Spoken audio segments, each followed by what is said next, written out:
সারা দেশে একটা নৈরাজ্য তৈরি করবে, যেভাবে আয়েশাকে পুড়িয়ে মারা হয়েছে, যেভাবে ময়মনসিং এর বিপুলাসকে পুড়িয়ে মারা হয়েছে, এই জায়গাগুলো থেকে পরিষ্কার বোঝা যাচ্ছে তারাও আরেকটা ভয়ের রাজত্ব তৈরি করতে চাচ্ছে। এবং these two extremes coincide। আমরা দুটো চরম পন্থাকে আবারও এক বিন্দুতে মিলতে দেব।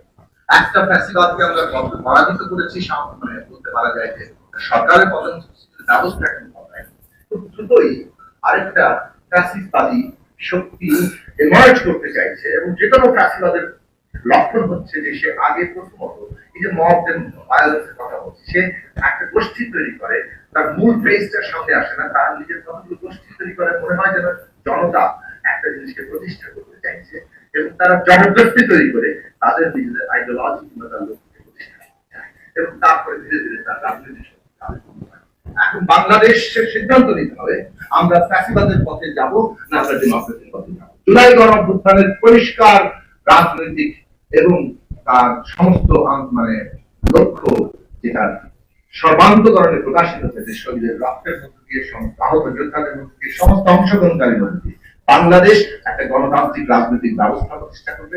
সেটাই নতুন গণতান্ত্রিক বন্দোবস্ত, সেটাই দেশের সর্বক্ষেত্রে প্রকাশ